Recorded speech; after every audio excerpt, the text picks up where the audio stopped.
Bismillahirrahmanirrahim. Assalamualaikum warahmatullahi wabarakatuh. Alhamdulillahirabbil alamin. Wabihi nasta'inu ala umuri dunya waddin. Wassalatu wassalamu ala asyrafil anbiya'i wal mursalin wa ala alihi wa ashabihi ajma'in, amma ba'du. Kawan-kawan bahasa Arab pemula yang semoga selalu dirahmati oleh Allah Subhanahu wa taala. Alhamdulillah, pada kesempatan kali ini akan kita lanjutkan insyaallah semester yang kedua, halaqah yang ke-9, yaitu tentang al-i'rabu, tentang i'rab. Yang mana i'rab ini adalah salah satu kekhususan bahasa Arab. Ketika kita mempelajari bahasa Arab, maka kita akan ketemu i'rab.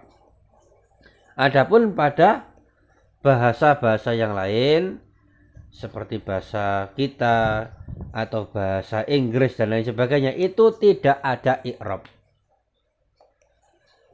Apakah yang dimaksud dengan i'rab? Yang dimaksud dengan i'rab adalah perubahan, ya. Merubah atau perubahan keadaan akhir kata.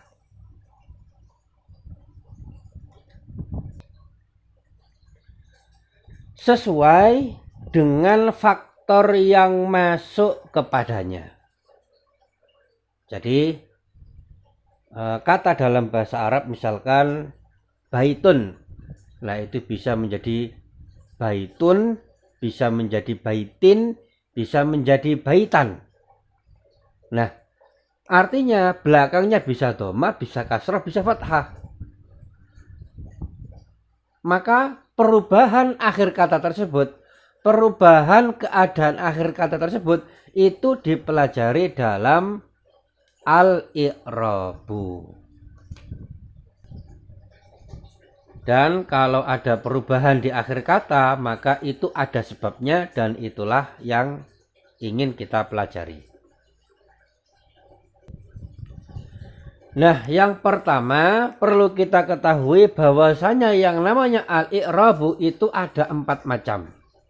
Ya. Yang pertama disebut dalam keadaan ar-raf'u, ya. Ar-raf'u. Yang kedua an-nasbu, yang ketiga al-jarru, dan yang keempat adalah al-jazmu. Ini adalah macam-macam i'rab.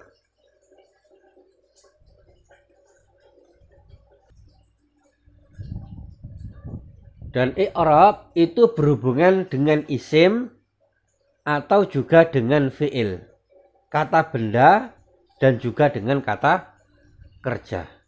Namun untuk tahap pertama yang kita pelajari adalah i'rab yang berhubungan dengan isim, yaitu 3 yang atas, ar-raf'u, an-nasbu, al-jarru. Ya. Sedangkan al-jazmu ini khusus untuk fi'il. Jadi i'rabnya fi'il, kata kerja itu cuma ar-raf'u, an-nasbu, dan al-jazmu, tidak pakai al-jarru. Sebagaimana i'rabnya isim tidak pakai al-jazmu. Dan tiap keadaan dalam i'rab itu ada tandanya.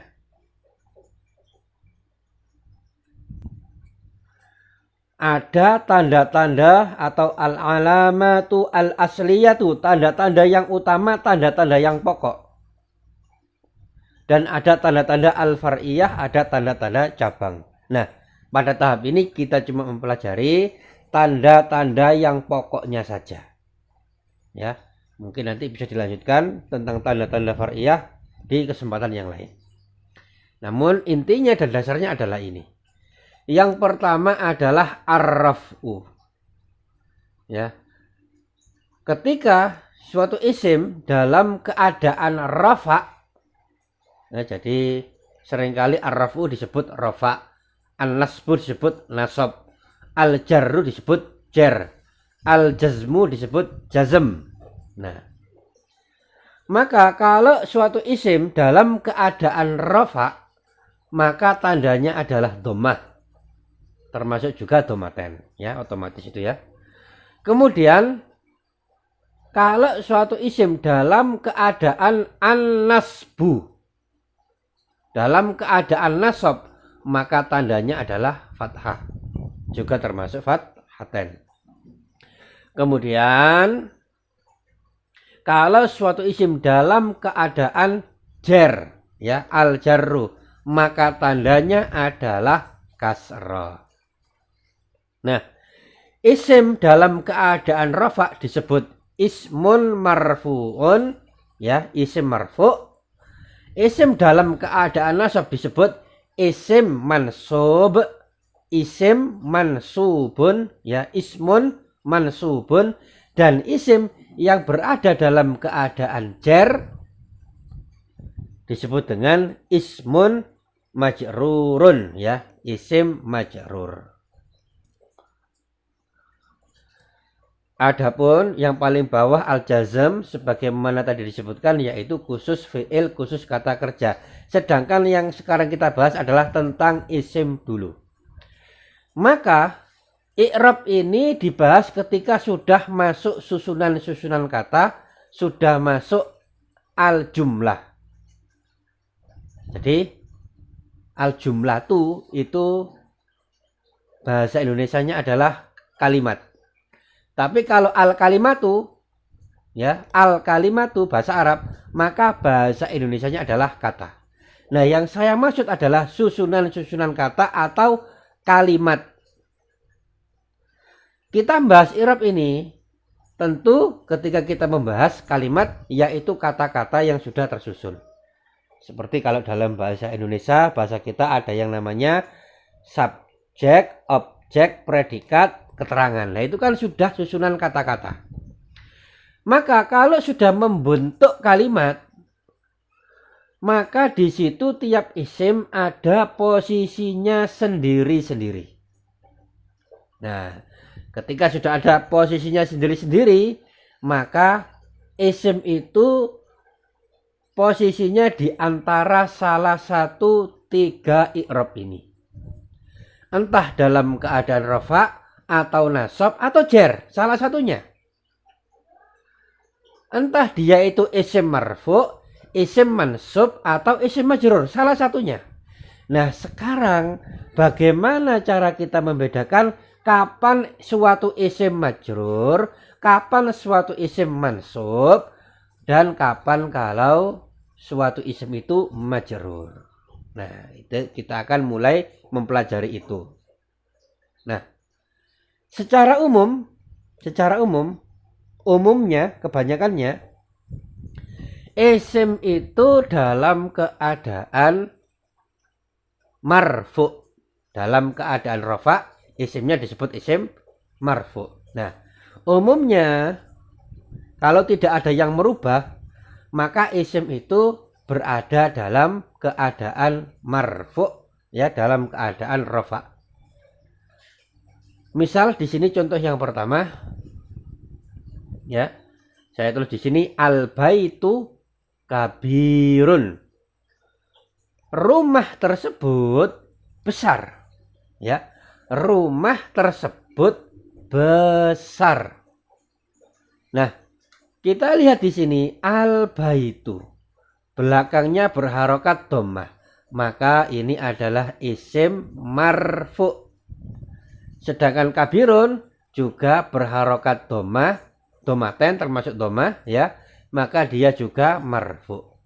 Maka al-baitu ismun marfu'un dan kabirun juga ismun marfu'un. Ya, jadi itu i'rabnya tiap kata di nomor yang pertama ini.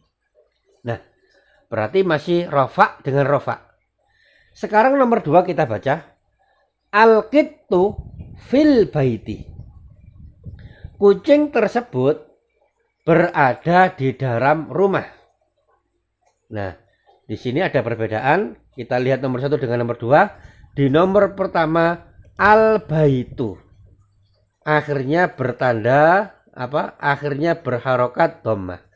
Sedangkan di sini al-baiti berharokat kasroh. Kenapa kok berharokat kasroh? Karena keduluan huruf jar, maka isimnya menjadi isim majrur. Isimnya dalam keadaan jar, ya, yang nomor 3 ini. Ya, dalam keadaan jar. Dan tandanya jar adalah kasroh. Kalau tadi dalam keadaan rofa, tandanya domah. Nah, sekarang kemasukan huruf jar, maka majrur tandanya adalah kasroh. Ya. Maka al-qittu ini i'rabnya adalah isim marfu karena berharokat domah. Fi ini harf bukan isim, ya. Jadi tidak ada i'rab yang ini, tidak ada. Baru al-baiti ini isim, ya, maka disebut dengan ismun majrurun, isim yang dalam keadaan jar. Nah, kemudian yang ketiga, al-quratu fil maidani. Bola tersebut berada di lapangan. Ya, ini sama dengan yang di atas. Al-quratu marfu, fi ini huruf jar, al-maidani juga menjadi jar karena kedahuluan huruf jar menjadi ismun majrurun, isim yang dalam keadaan jar. Nah, kemudian ternyata di contoh yang keempat yang berubah harokatnya adalah bolanya kam kurotan. Ya, bukan kurotun, bukan kurotin, tapi kurotan. Dari kasroh menjadi fathah atau fathaten. Kenapa? Karena dia adalah tamyiz. Nah, jadi al-baitu berubah menjadi al-baiti karena ada huruf jar. Al-kuratu menjadi kurotan, ya. Kurotun menjadi kurotan karena dia tamyiz.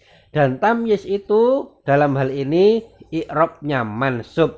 Maka kurotan, ya, adalah ismun mansubun, isim yang dalam keadaan nasab.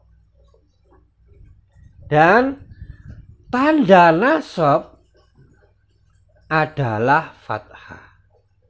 Maka ini adalah tanda-tanda pokok terkait i'rab. Ketika rafa tandanya dhammah, ketika nasab tandanya fathah, ketika jar tandanya kasroh. Ya, ini tanda-tanda yang pokok. Nah, nanti ada tanda-tanda yang berlainan dengan ini. Tetapi sebelum kita menganjak ke sana, maka yang ini dulu dipahami. Ya, silakan dipelajari. Tugas yang pertama adalah tulislah apa yang ada di papan tulis, kemudian disertai dengan terjemahan. Kemudian tugas yang kedua adalah dari nomor 1 sampai nomor 4 ini berilah garis bawah pada tiap isim. Ya, kecuali kam ini nanti saja tidak perlu, ya. Berilah garis bawah pada setiap isim. Kemudian sebutkan i'rab masing-masing isim. I'rabnya apa? Ya. Kemudian kalau nanti ada tugas tambahan kita akan sampaikan di grup. Ya, insyaallah. Wallahu taala alam bisawab. Sampai sini terlebih dahulu. Kalau ada yang tidak ditanyakan, afwan, kalau ada yang tidak dipahami silahkan ditanyakan di grup. Wallahu taala alam bisawab. Barakallahu fikum. Wassalamualaikum warahmatullahi wabarakatuh.